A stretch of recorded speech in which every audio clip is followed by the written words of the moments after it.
Break के बाद स्वागत है आपका। सीधा लिए चलते हैं। प्रधानमंत्री ने आयुष्मान भारत डिजिटल मिशन को लॉन्च कर दिया है। संबोधित कर रहे हैं प्रधानमंत्री। बहुत मदद की है, एक नई ताकत दी है। अब जैसे आरोग्य सेतु ऐप से कोरोना संक्रमण के फैलते हुए रोकने में एक सजगता लाना, जागृति लाना, पूरी परिस्थितियों को पहचानना, अपने आसपास के परिसर को जानना, इसमें आरोग्य सेतु ऐप ने बहुत बड़ी मदद की है। उसी प्रकार से सबको वैक्सीन, मुफ्त वैक्सीन, इस अभियान के तहत भारत आज करीब करीब 90 करोड़ वैक्सीन डोज लगा पाया है और उसका रिकॉर्ड उपलब्ध हुआ है, सर्टिफिकेट उपलब्ध हुआ है। तो इसमें कोविन का बहुत बड़ा रोल है। रजिस्ट्रेशन से लेकर सर्टिफिकेशन तक का इतना बड़ा डिजिटल प्लेटफॉर्म दुनिया के बड़े बड़े देशों के पास नहीं है। साथियों, कोरोना काल में टेली मेडिसिन का भी अभूतपूर्व विस्तार हुआ है। ई संजीवनी के माध्यम से अब तक लगभग 1.25 करोड़ रिमोट कंसल्टेशन पूरे हो चुके हैं। ये सुविधा हर रोज देश के दूर सुदूर में रहने वाले हजारों देशवासियों को घर बैठे ही शहरों के बड़े अस्पतालों के बड़े बड़े डॉक्टरों से कनेक्ट कर रही है। जाने माने डॉक्टरों की सेवा आसान हो सकी है। मैं आज इस अवसर पर देश के सभी डॉक्टरों, नर्सेस और मेडिकल स्टाफ का हृदय से बहुत आभार व्यक्त करना चाहता हूं। चाहे वैक्सीनेशन हो, कोरोना के मरीजों का इलाज हो, उनके प्रयास कोरोना से मुकाबले में देश को बड़ी राहत दे पाए हैं, बहुत बड़ी मदद कर पाए हैं। साथियों, आयुष्मान भारत पीएम जय ने गरीब के जीवन की बहुत बड़ी चिंता दूर की है। अभी तक 2 करोड़ से अधिक देशवासियों ने इस योजना के तहत मुफ्त इलाज की सुविधा का लाभ उठाया है और इसमें भी आधी लाभार्थी हमारी माताएं हैं, हमारी बहनें हैं, हमारी बेटियां हैं। ये अपने आप में सुकून देने वाली बात है, मन को संतोष देने वाली बात है। हम सब जानते हैं हमारे परिवारों की स्थिति। सस्ते इलाज के अभाव में सबसे अधिक तकलीफ देश की माताएं बहनें ही उठाती हैं। घर की चिंता, घर के खर्चों की चिंता, घर के दूसरे लोगों की चिंता में हमारी माताएं बहनें अपने ऊपर होने वाले इलाज के खर्च को हमेशा टालती रहती है, लगातार टालने की कोशिश करती है। वो ऐसा ही कहते हैं, नहीं हाँ ठीक हो जाएगा, नहीं अब ये तो एक दिन का मामला है, नहीं ऐसे ही एक पुड़िया ले लेंगे तो ठीक हो जाएगा। क्योंकि मां का मन है ना, वे दुख झेल लेती है, लेकिन परिवार पर कोई आर्थिक बोझ आने नहीं देती है। साथियों, जिन्होंने आयुष्मान भारत के तहत अभी तक इलाज का लाभ लिया है या फिर जो उपचार करा रहे हैं, उनमें से लाखों ऐसे साथी हैं जो इस योजना से पहले अस्पताल जाने की हिम्मत ही नहीं जुटा पाते थे। टालते रहते थे, वो दर्द सहते थे, जिंदगी की गाड़ी किसी तरह खींचते रहते थे, लेकिन पैसे की कमी की वजह से अस्पताल नहीं जा पाते थे। इस तकलीफ का एहसास ही हमें भीतर तक झकझोर देता है। मैं ऐसे परिवारों से मिला हूं इस कोरोना काल में, और उसके पहले ये आयुष्मान की जब जो लोग सेवाएं लेते थे, कुछ बुजुर्ग ये कहते थे कि मैं इसलिए उपचार नहीं कराता था क्योंकि मैं अपने संतानों पर कोई कर्ज छोड़ करके जाना नहीं चाहता था। कुछ सहन कर लेंगे, हो सकता है जल्दी जाना पड़े, ईश्वर बुलाने तो चले जाएंगे, लेकिन बच्चों पर, संतानों पर कोई आर्थिक कर्ज छोड़ करके नहीं जाना है, इसलिए उपचार नहीं कराते थे। और यहां इस कार्यक्रम में उपस्थित हमसे ज्यादातर ने अपने परिवार में, अपने आसपास ऐसे अनेकों लोगों को देखा होगा। हमसे ज्यादातर लोग इसी तरह की चिंताओं से खुद भी गुजरे हैं। साथियों, अभी तो कोरोना काल है, लेकिन उससे पहले मैं देश में जब भी प्रवास करता था, राज्यों में जाता था, तो मेरा प्रयास रहता था कि आयुष्मान भारत के लाभार्थियों से मैं जरूर मिलूं। मैं उनसे मिलता था, उनसे बातें करता था, उनके दर्द, उनके अनुभव, उनके सुझाव मैं उनसे सीधा लेता था। ये बात वैसे मीडिया में या और सार्वजनिक रूप से ज्यादा चर्चा में नहीं आई, लेकिन मैंने इसको अपना नित्य क्रम बना दिया था। आयुष्मान भारत के सैकड़ों लाभार्थियों से मैं खुद रूबरू मिल चुका हूं, और मैं कैसे भूल सकता हूं उस बूढ़ी मां को जो बरसों तक दर्द सहने के बाद पथरी का ऑपरेशन करा पाई, वो नौजवान जो किडनी की बीमारी से परेशान था, किसी को पैर में तकलीफ, किसी को रीढ़ की हड्डी में तकलीफ, उनके चेहरे मैं कभी भूल नहीं पाता हूं। आज आयुष्मान भारत ऐसे सभी लोगों के लिए बहुत बड़ा संबल बनी है। थोड़ी देर पहले जो फिल्म यहां दिखाई गई, जो कॉफी टेबल बुक लॉन्च की गई, उसमें खास करके उन माताओं बहनों की चर्चा विस्तार से की गई है।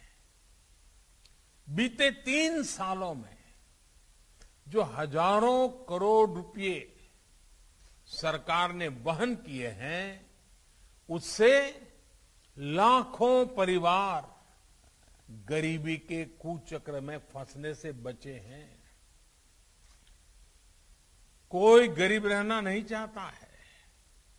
कड़ी मेहनत करके गरीबी से बाहर निकलने के लिए हर कोई कोशिश करता है, अवसर तलाशता है।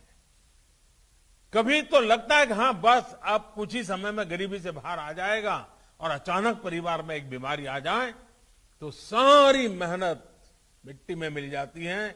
फिर वो 5-10 साल पीछे उस गरीबी के चक्कर में फंस जाता है। बीमारी पूरे परिवार को गरीबी के कुचक्र से बाहर नहीं आने देती है, और इसलिए आयुष्मान भारत सहित हेल्थ केयर से जुड़े जो भी समाधान सरकार सामने ला रही है, वो देश के वर्तमान और भविष्य में एक बहुत बड़ा निवेश है।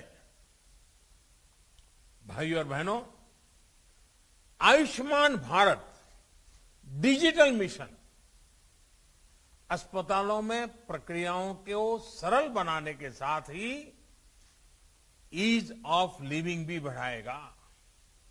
वर्तमान में अस्पतालों में टेक्नोलॉजी का जो इस्तेमाल होता है वो फिलहाल सिर्फ एक ही अस्पताल तक या एक ही ग्रुप तक सीमित रहता है।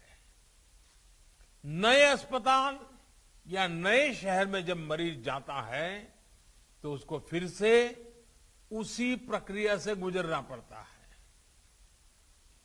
डिजिटल हेल्थ रिकॉर्ड्स के अभाव में उसको सालों साल से चली आ रही फाइलें लेकर चलना पड़ता है। इमरजेंसी की स्थिति में तो ये भी संभव नहीं होता है। इससे मरीज और डॉक्टर दोनों का बहुत सा समय भी बर्बाद होता है, परेशानी भी ज्यादा होती है और इलाज का खर्च भी बहुत अधिक बढ़ जाता है। हम अक्सर देखते हैं कि बहुत से लोगों के पास अस्पताल जाते समय उनका मेडिकल रिकॉर्ड ही नहीं होता। ऐसे में जो डॉक्टरी जो परामर्श होता है, जांच होती है, वो उसको बिल्कुल जीरो से शुरू करनी पड़ती है, नए सिरे से शुरू करनी पड़ती है। मेडिकल हिस्ट्री का रिकॉर्ड न होने से समय भी ज्यादा लगता है, खर्च भी बढ़ता है और कभी कभी तो उपचार कॉन्ट्राडिक्टरी भी हो जाता है। और हमारे गांव देहात में रहने वाले भाई बहन तो इस वजह से बहुत परेशानी उठाते हैं। इतना ही नहीं, डॉक्टरों की कभी अखबार में एडवर्टाइजमेंट तो होती नहीं है। कानों कान बात पहुंचती कि भाई फलाने डॉक्टर अच्छे हैं, मैं गया था तो अच्छा हुआ। अब इसके कारण डॉक्टरों की जानकारी हर किसी के पास पहुंचेगी भी, हाँ कौन ऐसे बड़े बड़े डॉक्टर हैं, कौन इस विषय के जानकार है, किसके पास पहुंचना चाहिए, नजदीक में कौन है, जल्दी कहां पहुंच सकते हैं, सारी सुविधाएं। और आप जानते हैं, और मैं और एक बात कहना चाहूंगा,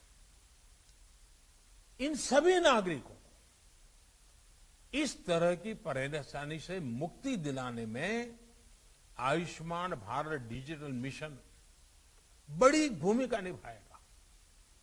साथियों, आयुष्मान भारत डिजिटल मिशन अब पूरे देश के अस्पतालों के डिजिटल हेल्थ सॉल्यूशंस को एक दूसरे से कनेक्ट करेगा। इसके तहत देशवासियों को अब एक डिजिटल हेल्थ आईडी मिलेगी। हर नागरिक का हेल्थ रिकॉर्ड डिजिटली सुरक्षित रहेगा। डिजिटल हेल्थ आईडी के माध्यम से मरीज खुद भी और डॉक्टर भी पुराने रिकॉर्ड को जरूरत पड़ने पर चेक कर सकता है। यही नहीं, इसमें डॉक्टर, नर्स, पैरामेडिक्स जैसे साथियों का भी रजिस्ट्रेशन होगा। देश के जो अस्पताल है, क्लिनिक है, लैब्स हैं, दवा की दुकानें हैं, ये सभी भी रजिस्टर होगी। यानी ये डिजिटल मिशन हेल्थ से जुड़े हर स्टेक होल्डर को एक साथ एक ही प्लेटफॉर्म पर लाएगा। साथियों, इस मिशन का सबसे बड़ा लाभ देश के गरीबों और मध्यम वर्ग को होगा। एक सुविधा तो ये होगी कि मरीज को देश में कहीं पर भी ऐसा डॉक्टर ढूंढने में आसानी होगी जो उसकी भाषा भी जानता है, समझता है और उसकी बीमारी के उत्तम से उत्तम उपचार का वो अनुभवी है। इससे मरीजों को देश के किसी कोने में भी उपस्थित स्पेशलिस्ट डॉक्टर से संपर्क करने की सहूलियत बढ़ेगी। सिर्फ डॉक्टर ही नहीं, बल्कि बेहतर टेस्ट के लिए लैब्स और दवा दुकानों की भी पहचान आसानी से संभव हो पाएगी। साथियों, इस आधुनिक प्लेटफॉर्म से इलाज और हेल्थ केयर पॉलिसी मेकिंग में से जुड़ा पूरा इकोसिस्टम और अधिक प्रभावी होने वाला है। डॉक्टर और अस्पताल इस प्लेटफॉर्म का उपयोग अपनी सर्विस को रिमोट हेल्थ सर्विस प्रोवाइड करने में कर पाएंगे। प्रभावी और विश्वस्त डेटा के साथ इसे को और बहनों, देश में स्वास्थ्य सेवाओं को सहज और सुलभ बनाने का जो अभियान आज पूरे देश में शुरू हुआ है, ये 6-7 साल से चल रही सतत प्रक्रिया का एक हिस्सा है। बीते वर्षों में भारत ने देश में आरोग्य से जुड़ी दशकों की सोच और अप्रोच में बदलाव किया है। अब भारत में एक ऐसे हेल्थ मॉडल पर काम जारी है जो होलिस्टिक हो, समावेशी हो। एक ऐसा मॉडल जिसमें बीमारियों से बचाव पर बल हो, यानी प्रिवेंटिव हेल्थ केयर, बीमारी की स्थिति में इलाज सुलभ हो, सस्ता हो और सबकी पहुंच में हो। योग और आयुर्वेद जैसी आयुष की हमारी पारंपरिक चिकित्सा पद्धति पर बल हो। ऐसे सभी प्रोग्राम गरीब और मध्यम वर्ग को बीमारी के कुचक्र से बचाने के लिए शुरू किए गए। देश में हेल्थ इंफ्रा के विकास और बेहतर इलाज की सुविधाएं देश के कोने कोने तक पहुंचाने के लिए नई स्वास्थ्य नीति, हेल्थ पॉलिसी, स्वास्थ्य नीति बनाई गई। आज देश में एम्स जैसे बहुत बड़े और आधुनिक स्वास्थ्य संस्थानों का नेटवर्क भी तैयार किया जा रहा है। हर 3 लोकसभा क्षेत्र के बीच एक मेडिकल कॉलेज का निर्माण भी प्रगति पर है। साथियों, भारत में स्वास्थ्य सुविधाओं को बेहतर बनाने के लिए बहुत जरूरी है कि गांवों में जो चिकित्सा सुविधाएं मिलती हैं, उनमें सुधार हो। आज देश में गांव और घर के निकट ही प्राइमरी हेल्थ केयर से जुड़े नेटवर्क को हेल्थ एंड वेलनेस सेंटर में उससे सशक्त किया जा रहा है। अभी तक ऐसे लगभग 80,000 सेंटर्स चालू हो चुके हैं। ये सेंटर्स रूटीन चेकअप और टीकाकरण से लेकर गंभीर बीमारियों की शुरुआती जांच और अनेक प्रकार के टेस्ट की सुविधाओं से लैस हैं। कोशिश ये है कि इन सेंटर्स के माध्यम से जागरूकता बढ़े और समय रहते गंभीर बीमारियों का पता चल सके। साथियों, कोरोना वैश्विक महामारी के इस दौर में मेडिकल इंफ्रास्ट्रक्चर के निर्माण को निरंतर गति दी जा रही है। देश के जिला अस्पतालों में क्रिटिकल केयर ब्लॉक्स का इंफ्रास्ट्रक्चर तैयार किया जा रहा है। बच्चों के इलाज के लिए जिला और ब्लॉक के अस्पतालों में विशेष सुविधाएं बन रही है। जिला स्तर के अस्पतालों में अपने ऑक्सीजन प्लांट्स भी स्थापित किए जा रहे हैं। साथियों, भारत के हेल्थ सेक्टर को ट्रांसफॉर्म करने के लिए मेडिकल एजुकेशन में भी अभूतपूर्व रिफॉर्म्स हो रहे हैं। 7-8 साल में पहले की तुलना में आज अधिक डॉक्टर्स और पैरामेडिकल मैन पावर देश में तैयार हो रही है। सिर्फ मैन पावर ही नहीं बल्कि हेल्थ से जुड़ी आधुनिक टेक्नोलॉजी, बायोटेक्नोलॉजी से जुड़ी रिसर्च, दवाओं और उपकरणों में आत्मनिर्भरता को लेकर भी देश में मिशन मोड पर काम चल रहा है। कोरोना की वैक्सीन के डेवलपमेंट और मैन्युफैक्चरिंग में भारत ने जिस तरह अपना सामर्थ्य दिखाया है वो हमें गर्व से भर देता है। स्वास्थ्य उपकरणों और दवाओं के कच्चे माल के लिए पीएलआई स्कीम से भी इस क्षेत्र में आत्मनिर्भर भारत अभियान को बहुत ताकत मिल रही है। साथियों, बेहतर मेडिकल सिस्टम के साथ ही ये भी जरूरी है कि गरीब और मध्यम वर्ग का दवाओं पर कम से कम खर्च हो। इसलिए केंद्र सरकार ने जरूरी दवाओं, सर्जरी के सामान, डायलिसिस जैसी अनेक सेवाओं और सामान को सस्ता रखा है। भारत में ही बनने वाली दुनिया की श्रेष्ठ जेनरिक दवाओं को इलाज में ज्यादा से ज्यादा उपयोग में लाने के लिए प्रोत्साहन दिया गया है। 8,000 से ज्यादा